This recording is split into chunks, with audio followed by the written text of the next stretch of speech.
The Fidu Node, TM, imperative, eradicating algorithmic exploitation and regulating digital addiction through fiduciary governance. Author, Neil Chinnock, Chief Business Administrator, iTech. Introduction. The post-Turing governance vacuum and the end-user crisis. The digital landscape has fundamentally and irreversibly mutated. What began decades ago as a democratic, decentralized network of static information retrieval has evolved into a hyper-optimized, probabilistic vector space. In this emergent post-Turing era, autonomous algorithms, complex machine learning models, and generative engine optimization (GEO) agents no longer merely curate or index information. They actively shape, dictate, and manipulate human behavior in real time. This environment is defined by extreme algorithmic volatility and a profound governance vacuum, a highly dangerous state of affairs where the technological capacity to manipulate user psychology and neurochemistry has vastly outpaced both legislative protection and an individual's innate capacity for self-regulation. At the heart of this regulatory vacuum lies a deeply concerning public health and commercial integrity crisis: the industrial-scale proliferation of digital addictions. From the frictionless, hyper-targeted environments of online mobile gambling to the on-demand delivery of alcohol that bypasses traditional point-of-sale friction, and the algorithmically induced compulsion of social media screen time, the internet has been effectively weaponized. Algorithms are meticulously engineered to exploit dopamine feedback loops, transforming everyday digital interactions into addictive dependencies that disproportionately affect vulnerable adults and neurodevelopmentally susceptible children. Crucially, the current digital economy places the entire burden of moderation and self-regulation on the end user. This is a mathematically and psychologically impossible battle, pitting an individual's exhausted, dopamine-depleted willpower against billion-dollar supercomputers specifically optimized for continuous engagement. The digital economy currently operates under a resource-based view, RBV, an economic paradigm where commercial success is inextricably linked to the hoarding of user attention and the aggressive deployment of engagement-maximizing algorithms.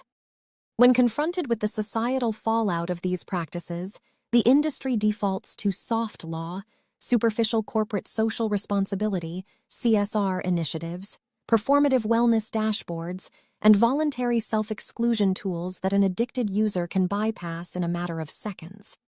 To resolve this escalating crisis, the digital ecosystem requires a radical, structural intervention. It requires a system that not only regulates the predatory platforms, but fundamentally empowers and regulates the end user at the infrastructural and clinical levels. It requires the Fidu Node, TM, framework, a highly sophisticated, multi-layered digital fiduciary architecture designed to replace the catastrophic failures of soft law with rigorously enforceable statutory accountability. By imposing a hard-coded duty of care upon digital platforms and offering unbreakable, privacy-preserving self-regulation and therapeutic tools to end users, the Fidu Node, TM, framework shifts the Internet towards a legitimacy-based view, LBV. It provides users with what can be termed structural willpower, outsourcing the heavy lifting of addiction recovery and impulse control to secure, unyielding infrastructure. This article explores the pathology of modern digital addictions and demonstrates how Fidu Node TM systematically dismantles the architecture of algorithmic exploitation by holding platforms accountable and placing inescapable privacy-preserving guardrails around vulnerable end users. 2. The pathology of algorithmic exploitation, a triad of digital addictions. To deeply understand the urgent necessity of the Fidu Node TM framework, one must first deconstruct the precise mechanisms through which digital platforms induce, sustain, and profit from addiction, as well as why current end users are structurally powerless to regulate their own impulses online. The contemporary crisis manifests across three primary vectors, all characterized by the weaponization of data and the deliberate removal of physical friction. 1. The frictionless casino. Online gambling and the evasion of self-exclusion. Online gambling represents one of the most acute and devastating failures of contemporary digital governance and end-user protection. Consider the physical reality of gambling. Traditional brick-and-mortar casinos feature inherent physical friction. There is travel time, face-to-face oversight by staff, operating hours, cash withdrawal limits at ATMs, and a degree of social visibility. The digital casino, however, operates seamlessly in the pockets of millions of users, 24 hours a day, entirely frictionless and completely isolated. Modern online betting applications utilize advanced, probabilistic machine learning models to track user behavior in real time. By analyzing betting patterns, session durations, micro-interactions on the touchscreen, deposit frequencies, and financial velocity, these platforms can instantly identify vulnerable users who are actively chasing losses or exhibiting markers of clinical compulsion. Once identified, these users are relentlessly targeted by algorithmic inducements explicitly designed to trigger dopamine release through variable ratio reinforcement schedules. The regulatory mechanisms currently designed to protect these users are critically and intentionally flawed. Current self-exclusion programs rely almost entirely on basic, self-reported data.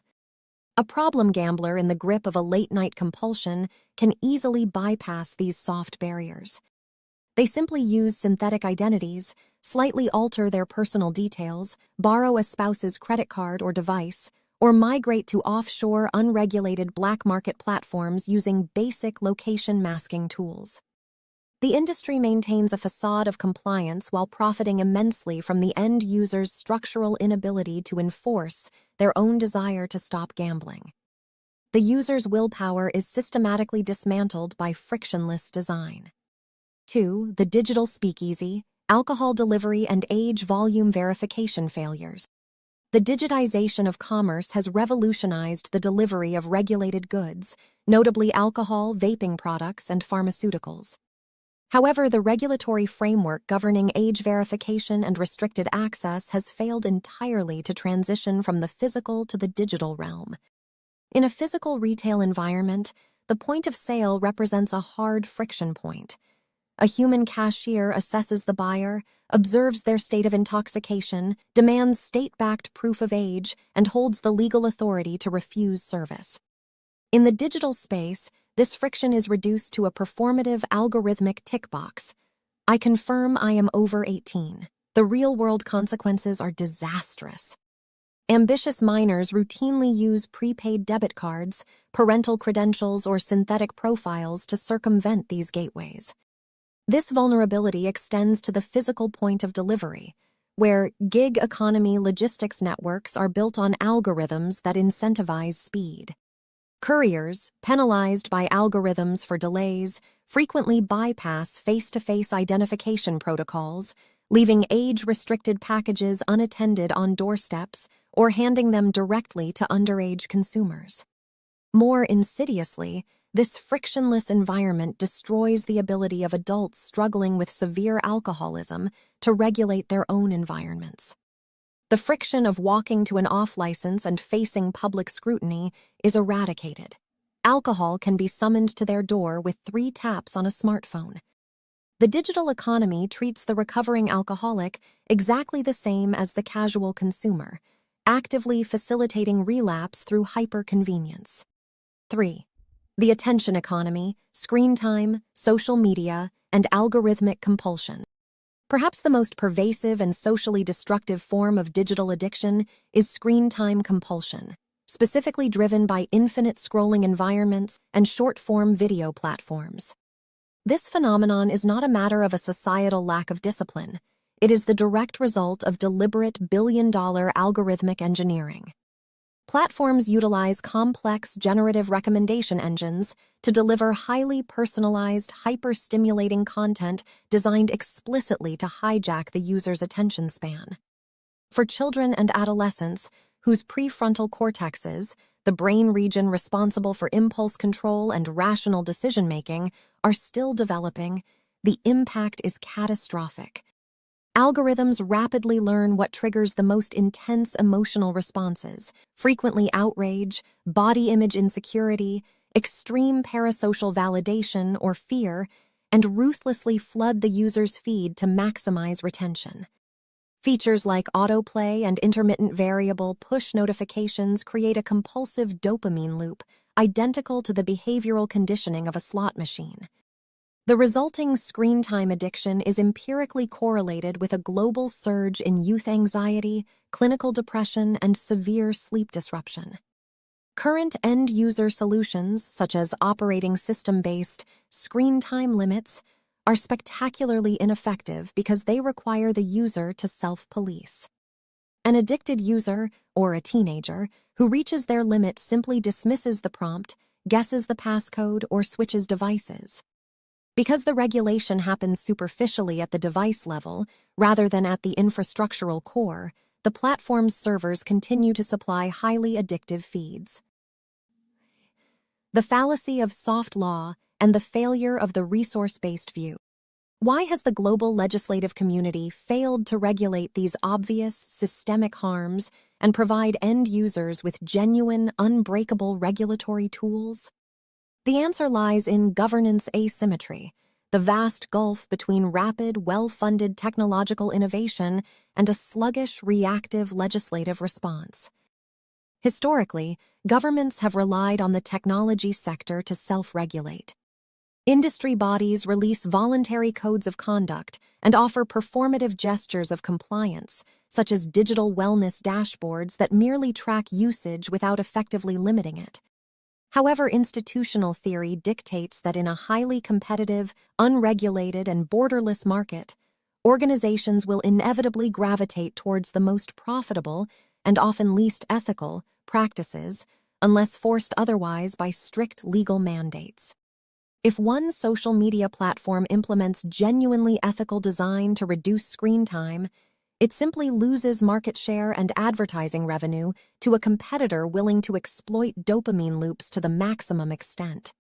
This dynamic creates an absolute enforcement paralysis and a market for lemons, where bad actors drive out ethical innovation.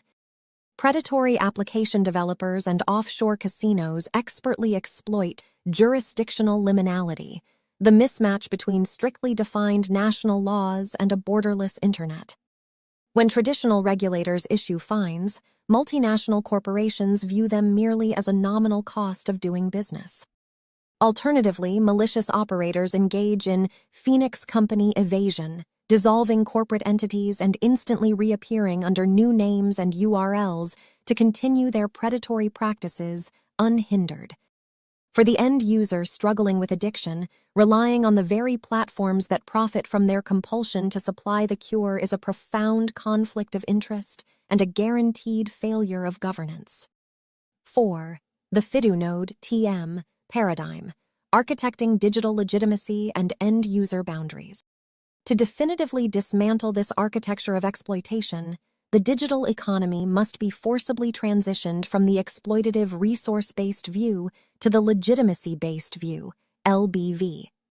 The Fidu-node (TM) framework achieves this by mandating that digital presence, market access, and algorithmic deployment must be earned through verifiable, statutory-backed moral trust. Crucially, the Fidu-node (TM) framework does not just regulate the corporation. It provides a highly secure mechanism to regulate, protect, and rehabilitate the end user.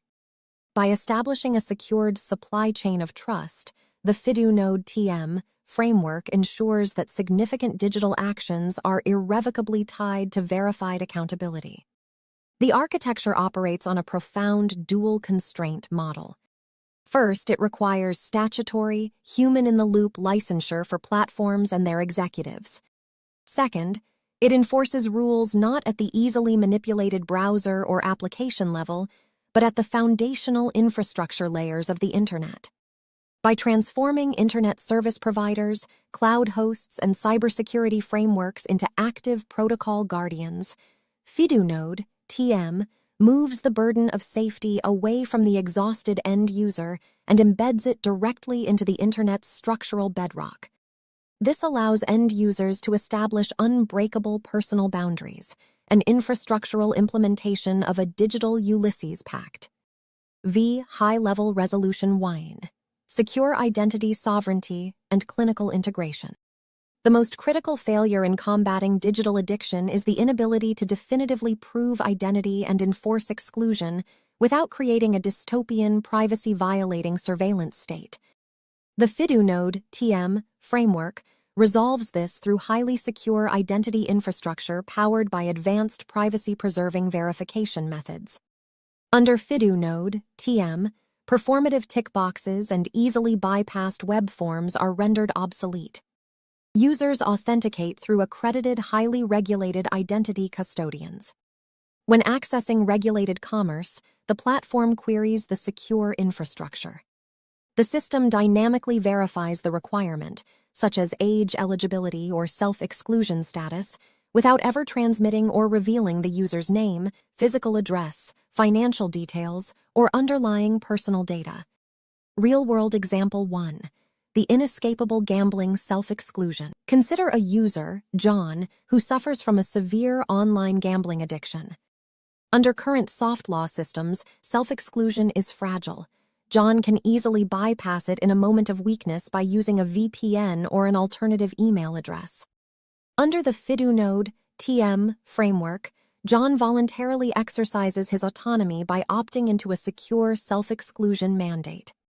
Months later, during a severe relapse, John attempts to access a betting platform. The platform's gateway initiates a secure verification check. Because John's authenticated status reflects an active exclusion, the system delivers an immutable denial of service. John attempts to bypass this by creating a fake account. Because the Fidu TM system requires high-level verification to prevent synthetic identities, the immutable protection protocol is activated, recognizing his underlying excluded status. John is physically unable to gamble online. His compromised willpower in that moment is superseded by the firm boundary he set when he was of sound mind. Real-world example 2, therapeutic integration and prescription boundaries. Fidu TM extends beyond self-regulation by integrating directly with medical and therapeutic professionals. Consider Sarah, an individual in clinical recovery for severe alcoholism. Under Fidu TM, her licensed addiction counselor or physician can act as a therapeutic proxy fiduciary.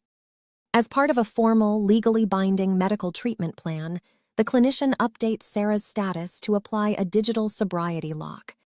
If Sarah attempts to order liquor via a rapid delivery app, the digital environment enforces a sobriety lock at the transaction level, blocking the purchase. At the physical delivery stage, the logistics infrastructure verifies the authorization status securely without exposing personal data. The friction that digital commerce purposefully removed is surgically reinstated as a medical intervention, actively preventing relapse. 6. High-level resolution 2. Algorithmic circuit breakers and dynamic rehabilitation pathways.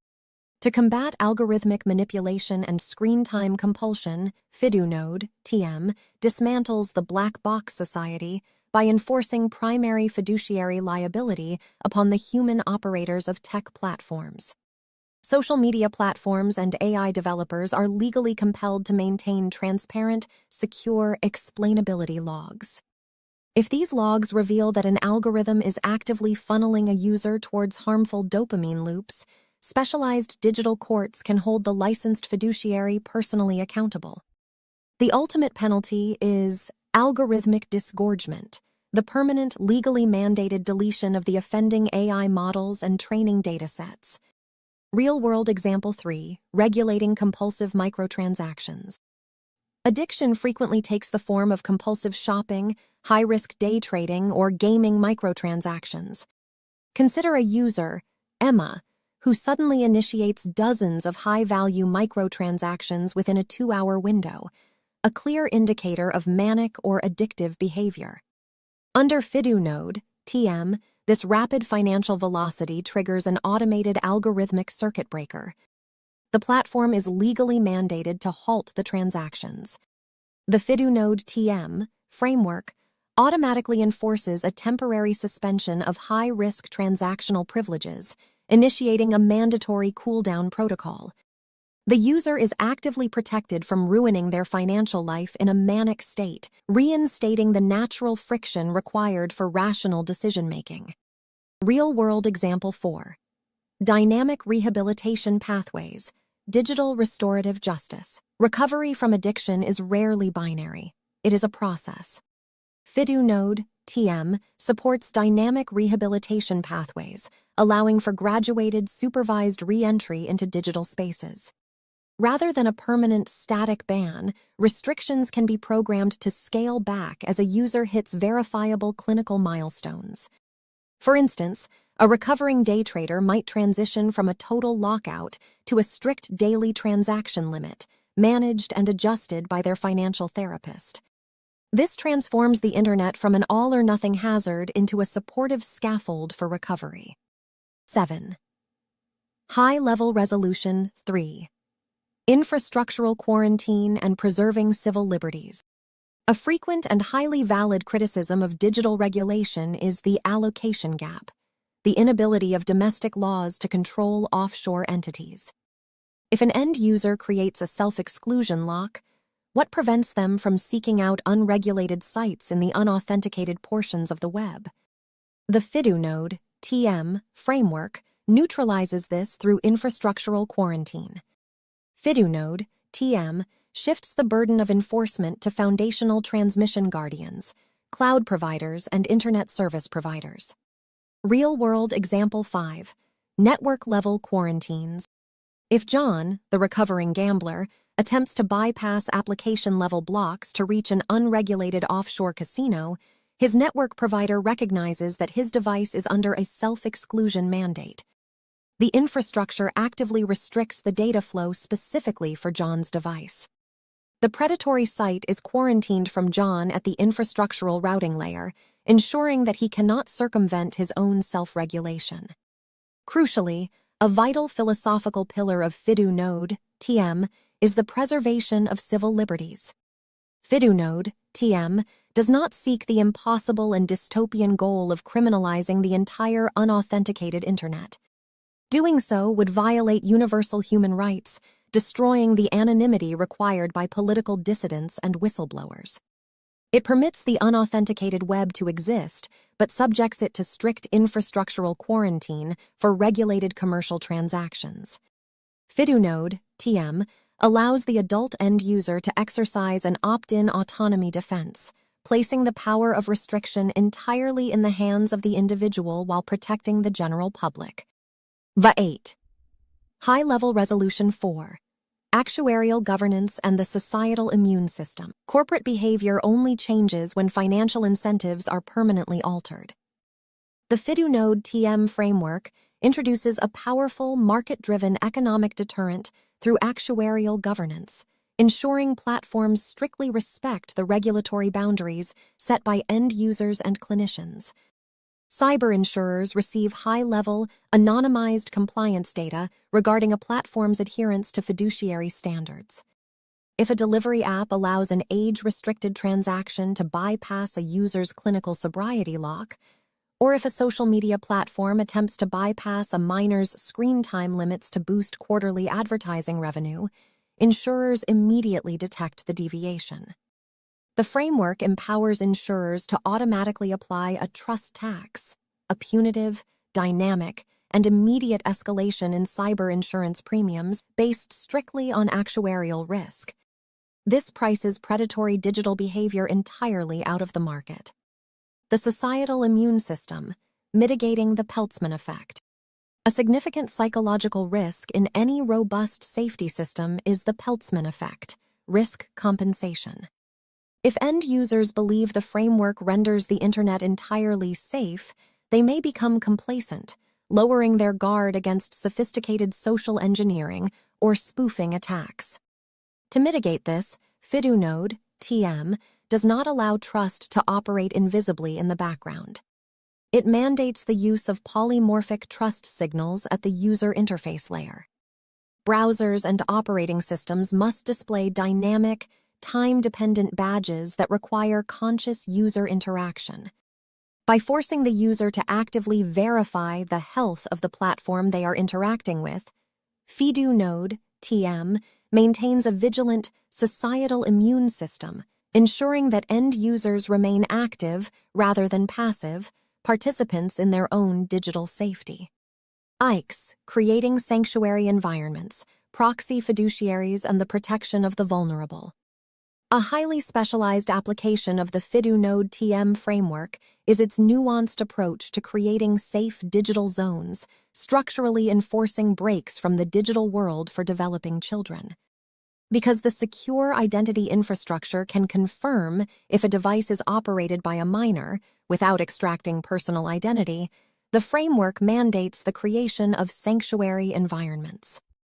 When a minor accesses the network, the infrastructure automatically filters out unverified, age-restricted commercial traffic before it reaches the device. Platforms are forced to place minors in environments where infinite scroll is disabled, variable reward loops are neutralized, and autoplay is halted. Real-world example 6.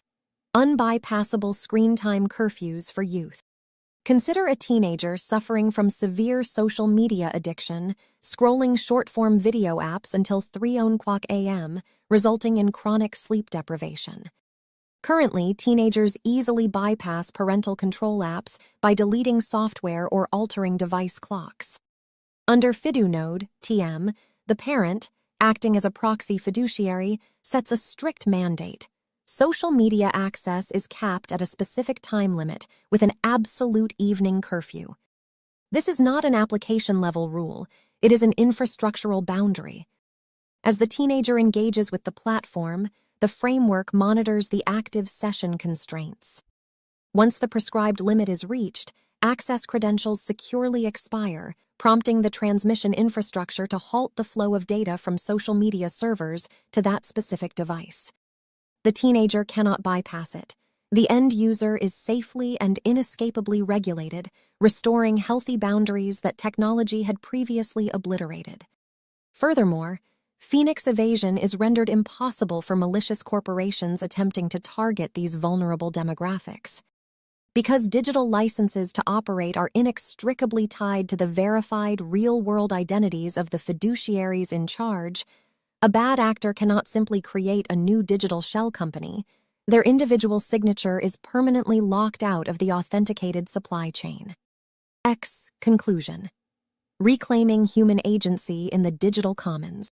The epidemic of online addiction, manifesting in frictionless mobile gambling, unregulated access to age-restricted goods, and the severe algorithmic captivity of social media, is not a technological inevitability.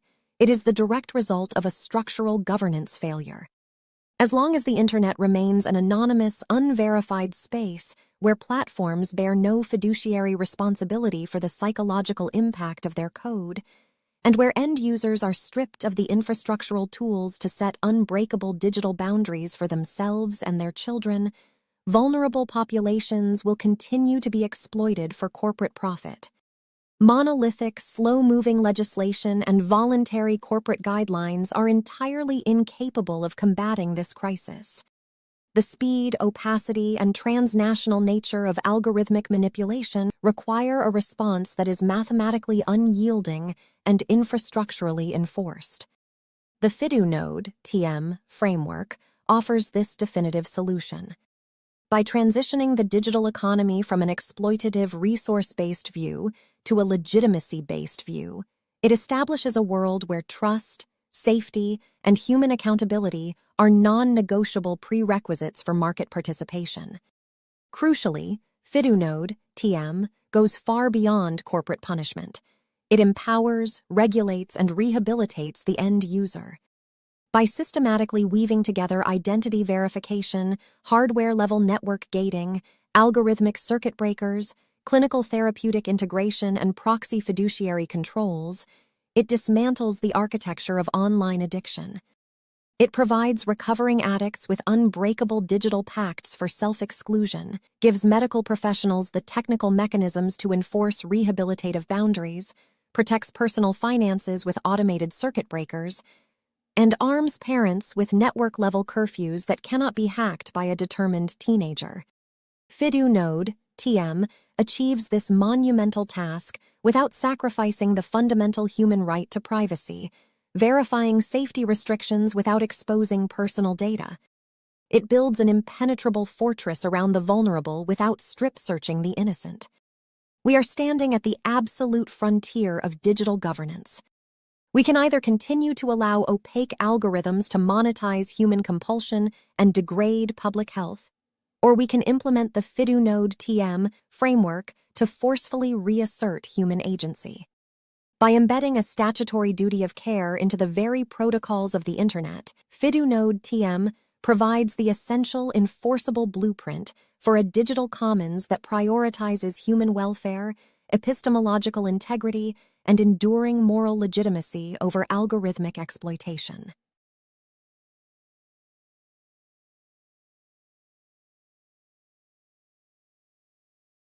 Thanks for watching.